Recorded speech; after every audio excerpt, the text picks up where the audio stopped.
بسم اللہ الرحمن الرحیم۔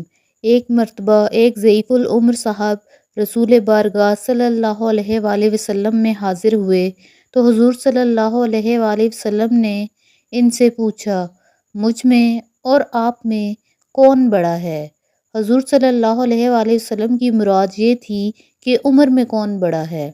ان صاحب رسول کی عمر حضور صلی اللہ علیہ وآلہ وسلم کی عمر مبارک سے بہت زیادہ تھی، لیکن ان کو کسی لحاظ سے بھی حضور صلی اللہ علیہ وآلہ وسلم سے بڑا کہلوانا پسند نہیں تھا۔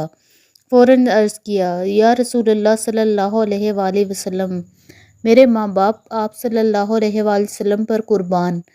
آپ صلی اللہ علیہ وآلہ وسلم مجھ سے بہت بڑے اور بہتر ہیں، البتہ میں آپ صلی اللہ علیہ وآلہ وسلم سے پہلے پیدا ہوا تھا۔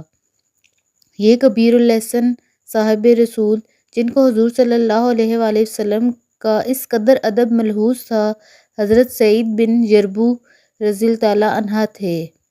حضرت سعید بن جربو رضی اللہ تعالیٰ عنہ قریش کے خاندان مخزوم کے چشم و چراغ تھے۔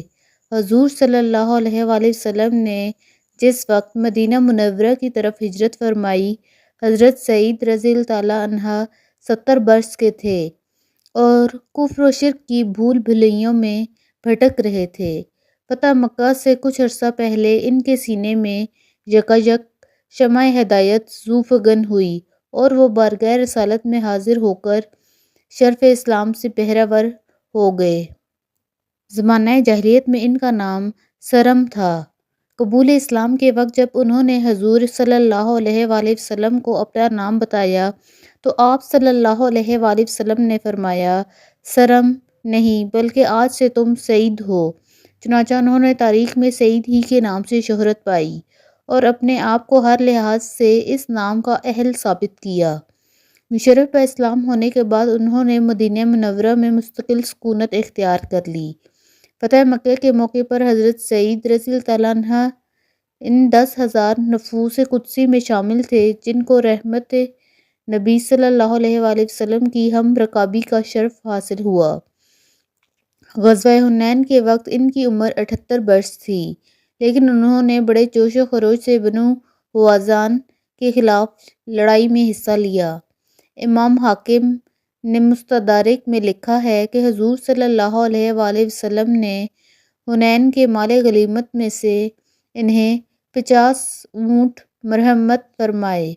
حضور صلی اللہ علیہ وآلہ وسلم کے وصال کے بعد حضرت سعید رضی اللہ تعالیٰ عنہ قریب گوشہ نشین ہو گئے اور اپنا بیشتر وقت عبادت الہی میں صرف کرنے لگے، کیونکہ بڑھاپے کے باعث قوا مزمل ہو گئے تھے اور کسی لڑائی میں عملاً شریک نہیں ہو سکتے تھے۔ حضرت عمر فاروق رضی اللہ تعالیٰ عنہ کے دور خلافت میں وہ آنکھوں سے معذور ہو گئے اور حضرت عمر رضی اللہ تعالیٰ عنہ کو جب معلوم ہوا تو وہ بنفس نفیس حضرت سعید رضی اللہ تعالیٰ عنہ کے پاس تشریف لے گئے، اظہار ہمدردی کیا اور پھر فرمایا، میں جانتا ہوں اس حالت میں آپ کے لیے مسجد تک جانا بہت مشکل ہے، لیکن میں چاہتا ہوں کہ آپ جیسا شخص مسجد نبوی صلی اللہ علیہ وآلہ وسلم میں جمعہ اور نماز باجماعت سے محروم نہ ہو۔ حضرت سعید رضی اللہ تعالیٰ عنہ نے کہا، کسی کی رہنمائی کے بغیر مسجد نبوی صلی اللہ علیہ وآلہ وسلم تک پہنچنا میرے لیے ممکن نہیں اور رہنما میرے پاس کوئی نہیں ہے۔ حضرت عمر فاروق رضی اللہ تعالیٰ عنہ نے فرمایا، آپ کو رہنما مل جائے گا۔ چنانچہ امیر المومنین نے انہیں ایک رہنما دے دیا۔ وہ اس کی مدد سے باقاعدہ مسجد پہنچتے تھے اور جماعت اور جمعہ کبھی ترک نہ کرتے تھے۔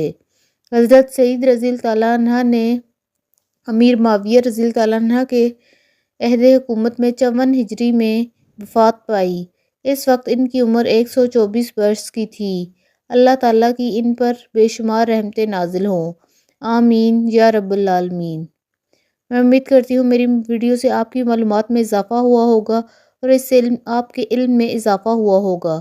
میری اس ویڈیو کو نہ صرف آپ خود سنیے بلکہ اسے اپنے پیاروں کے ساتھ بھی شیئر کیجیے اور اپنے دوستوں کے ساتھ بھی، تاکہ ان کے علم میں اضافہ ہو۔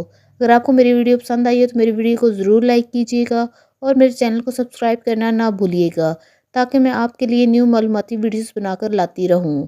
اللہ حافظ۔